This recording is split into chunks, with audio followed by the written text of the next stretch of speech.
Hello everyone, this is your Roshan भैया। आज की इस वीडियो में हम हिंदी ए के कंप्लीट सॉल्यूशंस को देखने वाले हैं। सेट नंबर 1 का।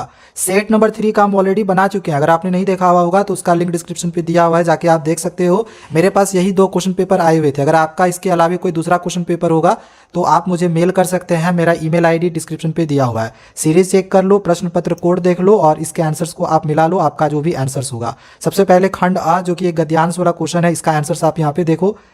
फर्स्ट क्वेश्चन है, हम स्वास्थ्य विचारों की खेती करेंगे तो मन सकारात्मक ऊर्जा उत्पन्न करेगा, इस पंक्ति का क्या आशय है। अगर आप इस गद्यांश को पढ़ोगे तो आपको ये समझ में आएगा कि ये जो गद्यांश है टोटली हमारे स्वास्थ्य पर बेस्ड है, कि आपका मन स्वस्थ रहेगा तो आप ज़्यादा स्वस्थ रहोगे, इसी पर बेस्ड है।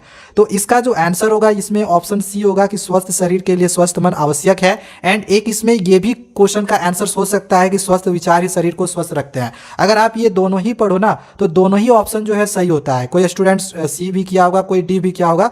और सीबीएसई को यहाँ पे ये चीज़ करनी चाहिए कि सी और डी दोनों ही सही करनी चाहिए, क्योंकि जो यहाँ पे आंसर्स है ना वो कॉमन है। बाकी आपने इसमें क्या आंसर्स किया हुआ है ये आप हमें कमेंट करके जरूर बताना। ये सी और डी जो है दोनों ही सही हो रहा है, ठीक है।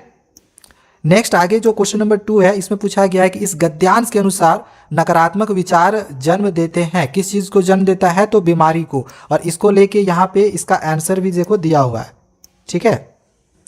थर्ड क्वेश्चन पूछा गया था कि हमारे विचारों को साकार रूप देने का कार्य किया जाता है। कौन हमारे विचारों को साकार रूप देने का कार्य करता है, तो अचेतन मन द्वारा। कैसे अचेतन मन द्वारा, तो यहाँ पे देखो, यहाँ साफ साफ लिखा हुआ है, हमारा अचेतन मन जो कुल मन का 90% हिस्सा होता है, हमारे विचारों को साकार करता है, ठीक है। तो यहाँ पे अचेतन मन के द्वारा, ये सही आंसर होगा। नेक्स्ट क्वेश्चन नंबर 4 है, लोग बीमारी में निवेश करते हैं, स्वास्थ्य में नहीं, इसका क्या अभिप्राय है। तो इसका अभिप्राय ये है कि लोग चिकित्सा में तो पैसा खर्च करते हैं लेकिन अपने स्वास्थ्य सुधार के तरीकों में इसमें सुधार नहीं करते हैं, ठीक है। तो बी वाला सही होगा। क्वेश्चन नंबर 5 में यहाँ पे कथन और कारण दिया हुआ है, इसको पढ़ते हैं। कथन में है, वर्तमान समय में लोगों के जीवन में एकाकीपन बढ़ रहा है। ऑब्वियसली आज के समय में देखो आप अकेले रहना ज़्यादा पसंद करोगे और ये बढ़ रहा है। तो इसका कारण क्या है, इसका कारण है लोगों ने अपने प्रति निराशावादी रवैया विकसित कर लिया है। बिल्कुल निराशावादी रवैया विकसित किया हुआ है। तो ये आपका ऑप्शन डी जो है वो सही होगा कि कथन और कारण दोनों ही सही है और ये सही व्याख्या भी कर रहा है। अब चलो यहाँ पे ये जो पद्यांश है इससे रिलेटेड क्वेश्चन आंसर्स को मैं आप लोग बताता हूँ। पहला क्वेश्चन देखो दिया गया है, पद्यांश में मातृभूमि की किस विशेषता का उल्लेख नहीं है।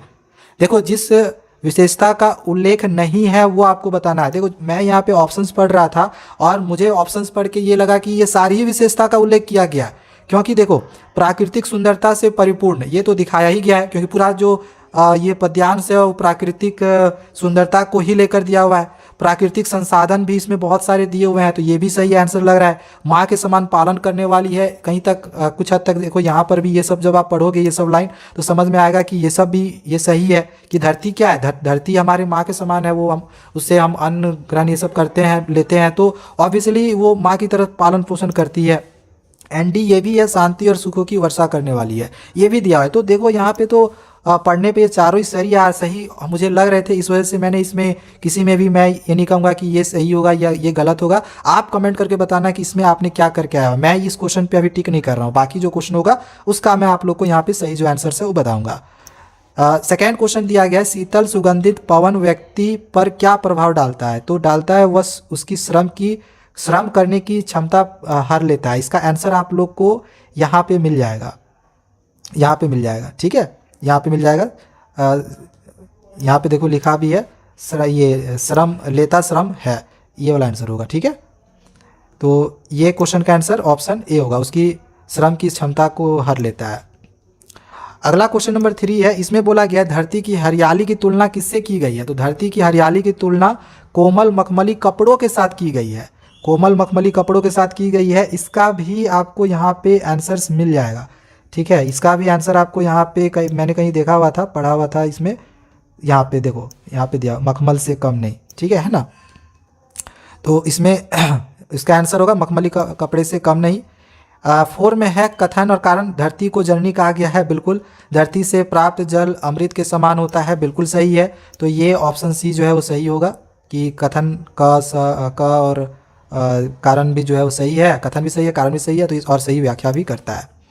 एंड क्वेश्चन नंबर 5 में यहाँ दिया गया, दिन में तरनी करता तम का नाश, अब इसमें जो आपका ऑप्शन होगा, देखो ये ए और सी में मुझे कन्फ्यूज़न है, हाई चांसेस है कि आपका ये ऑप्शन नंबर सी सही होगा, क्योंकि इसमें यहाँ पर आंसर जो है वो दिया हुआ है तम का करता नाश। तो यहाँ पे इस ऑप्शन को लेकर आप इसको सही कर सकते हैं, ठीक है। बट मुझे लगा कि शायद ये आंसर हो सकता है, बट ये आंसर नहीं होगा, यही वाला होगा, ठीक है। बाकी कमेंट करना आपने क्या किया हुआ है। चलो अब आते हैं व्याकरण के पोर्शन पे। व्याकरण पोर्शन का पहला क्वेश्चन पूछा गया है। अब इसमें क्या था कि बताना है कि इस वाक्य का रचना की दृष्टि से वाक्य भेद क्या होगा। तो ये जो है ये मिश्र वाक्य है, ठीक है। अगला ये वाला जो क्वेश्चन है इसमें हमें सरल वाक्य में बोलना बताना था, जिसमें केवल एक ही क्रिया होगा और वो एक ही लाइन में जो आंसर होगा वो होगा, मतलब इसमें दो वाक्य नहीं होंगे, एक ही वाक्य होंगे। तो ये वाला आपका ऑप्शन ए सही होगा। क्वेश्चन नंबर 3 में इसमें हमें क्या करना था, इसमें बोला गया है कि संयुक्त वाक्य कौन कौन सा है उसको पहचानो। तो इसमें संयुक्त वाक्य 3 और 4 निकलेगा, ये दोनों अपने आप में एक पूर्ण वाक्य बन रहा है, ठीक है। क्वेश्चन नंबर 4 में हमें मिश्र वाक्य का उदाहरण पूछा गया है। तो मिश्र वाक्य का उदाहरण ये वाला है, क्यों, क्योंकि यहाँ से यहाँ तक तो ये पूर्ण है। देखो यहाँ से क्वेश्चन क्या पूछा गया था कि मिश्र वाक्य का उदाहरण क्या है। हाँ, मिश्र वाक्य का ये है, शिव पूजन सहाय का जन्म जिस गांव में हुआ था। जिस गांव में हुआ था आगे दिया ही नहीं है, मतलब ये अधूरा सेंटेंस है, ये पूरा है। तो ये मिश्र वाक्य उदाहरण है। एंड 5 वाला का जो आंसर होगा ये ऑप्शन डी होगा, ये होगा मिश्र वाक्य, ये संयुक्त है, ये आपका सरल है। नेक्स्ट क्वेश्चन नंबर 4 में हमें वाच्य से रिलेटेड क्वेश्चन दिया हुआ है। फर्स्ट वाला का जो आंसर है इसमें कर्तृवाच्य होगा, क्यों, क्योंकि इसमें द्वारा नहीं दिया हुआ है। सेकेंड नंबर का जो आंसर होगा वो कर्मवाच्य होगा, क्योंकि इसमें भाव नहीं दिख रहा है। थर्ड नंबर का जो आंसर है इसको कर्मवाच्य में बदलना था, तो ये ऑप्शन डी वाला सही होगा। बाकी सब में देखो द्वारा नहीं है, इसमें द्वारा आ गया ना, तो ये ऑप्शन डी सही होगा। एंड नेक्स्ट क्वेश्चन नंबर ये जो 4 है इसमें पूछा गया कि जो भाववाच्य का उदाहरण नहीं है वो बताओ। जो उदाहरण नहीं होगा, जैसे ये वह फुटबॉल नहीं खेलता, ये भाववाच्य का उदाहरण नहीं है। और वह रोज पढ़ने जाती है, ये भी नहीं है। बाकी ये दोनों भाववाच्य, इसमें भाव दिख रहा है। तो 1 और 3 इसमें ये दोनों भाववाच्य है, कौन सा नहीं है, 2 और 4 नहीं है। तो आंसर इसका 2 और 4 सी वाला होगा, क्योंकि पूछा है जो नहीं है वो टिक करो, तो 2 और 4 होगा। एंड नेक्स्ट 5 नंबर का जो आंसर है इसमें आपका ऑप्शन ए हो जाएगा, टिक कर लो इसको। नेक्स्ट अगला जो क्वेश्चन था वो पद परिचय से रिलेटेड था, जिसमें ये पूछा गया इसका पद परिचय करो, ठहाके मार कर रचना। तो इसकी ये हो जाएगा रीतिवाचक क्रिया विशेषण। ये क्या होता है रीतिवाचक क्रिया विशेषण, तो ये काम कैसे किया गया है यही होता है। तो काम किया गया ठहाके मार के, इस वजह से ये रीतिवाचक सर्वनाम होगा, क्रिया विशेषण। सेकेंड में बोला गया मनुष्य का पद परिचय करो। तो मनुष्य क्या एक जातिवाचक संज्ञा है, एक वचन है, पुल्लिंग है, संबंध कारक है। थर्ड नंबर में अब यहाँ पे बोला किस वाक्य में कालवाचक क्रिया विशेषण का प्रयोग नहीं हुआ है। जिसमें नहीं हुआ है इसमें देखोगे तीनों में कालवाचक का प्रयोग हुआ है। कालवाचक मतलब कब काम किया गया है, तो इसमें सुबह सुबह काम किया गया है, इसमें धीरे धीरे किया गया है, इसमें जल्दी का काम हुआ है, और इसमें काम नहीं हुआ है, ठीक है। कैसे काम है वो पता नहीं चल रहा है, तो ये ऑप्शन डी सही होगा। अगला क्वेश्चन नंबर 4 है, इसमें हमें मेरी का जो है पद परिचय करना है। तो मेरी क्या ये पुरुषवाचक सर्वनाम, एक वचन है, स्त्रीलिंग है और कर्ता कारक है। नेक्स्ट क्वेश्चन नंबर 5 है, इसमें मैं का फिर से वही पद परिचय करना है। तो मैं क्या उत्तम पुरुष सर्वनाम है, तो ये आपका ऑप्शन सी जो है वो सही हो जाएगा।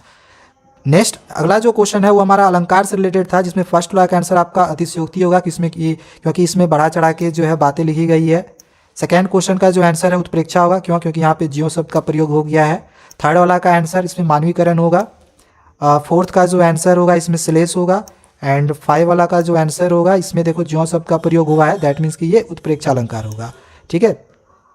अगला जो क्वेश्चन था वो हमारी पाठ्य पुस्तक के गद्यांश से रिलेटेड था। अब इसका आंसर देख लो। एक वाला का ये इसमें आपका भोर हो जाएगा, सेकंड वाला का आंसर ए फर्स्ट वाला होगा, ए वाला। देन थर्ड वाला का आंसर वसंत ऋतु होगा। फोर्थ वाला का आंसर कार्तिक से फागुन तक। 5 वाला का आंसर ये ऑप्शन डी आपका हो जाएगा। इसके बाद गद्य पाठों के आधार पे क्वेश्चन दिया गया है। फर्स्ट वाला का आंसर फिर से आपका ये होगा, नेक्स्ट सेकंड वाला का आंसर ये ऑप्शन डी होगा। सारा टिक करते जाओ, ये सब सारे करेक्ट हैं आपके। इसके बाद फर्स्ट वाला का आंसर देखो, इसमें आपका ये ऑप्शन बी वाला जो है सही हो जाएगा। सेकंड वाला का आंसर जो है ये ऑप्शन बी होगा। थर्ड वाला का जो आंसर है इसमें भी ऑप्शन डी होगा। फोर्थ वाला का भी ऑप्शन डी होगा। 5 वाला का इसमें थोड़ा सा मुझे कन्फ्यूजन था, हाई चांसेस है क्रोधपूर्वक हो सकता है, बट तटस्थ भाव में मुझे थोड़ा सा कन्फ्यूजन लगा है, तो मैं इसको रिकमेंड नहीं करूँगा कि ये क्वेश्चन बनाते, क्योंकि कोई 4 ही बनाना था ना, सारा तो बनाना था नहीं, ठीक है। तो इन दोनों में से कोई एक हो सकता है। अगला क्वेश्चन नंबर जो 10 है इसका आंसर आपका ये वाला हो जाएगा। एंड सेकंड नंबर का आंसर मुझे इसमें कन्फ्यूजन है, फिर भी मुझे लगता है ये ऑप्शन आपका डी जो है वो सही होगा। बाकी आपने क्या कमेंट किया है, ये हमें क्या लिखा आपने, ये हमें कमेंट करके जरूर बताना। तो ये मैंने खंड अ के सारे मल्टीपल चॉइस क्वेश्चन करवा दिए हैं। बाकी खंड ब का मैं यहाँ पे आपको आंसर्स नहीं बता रहा हूँ क्योंकि ये लॉन्ग क्वेश्चन आंसर्स है। अगर फिर भी किसी को चाहिए होगा तो कमेंट कर देना, मैं इसका आंसर्स का जो लिंक है वो डिस्क्रिप्शन पे दे दूंगा। इसकी वीडियो तो नहीं बना पाऊंगा, लेकिन इसके आंसर्स का जो लिंक है ना वो PDF के फॉर्मेट में आप लोग को डिस्क्रिप्शन पे दे दूंगा। तो चलो आज के लिए इतना ही, और भी इसी तरह की यूजफुल वीडियोस पाते रहने के लिए चैनल को सब्सक्राइब करके रख ले। Thank you, bye bye.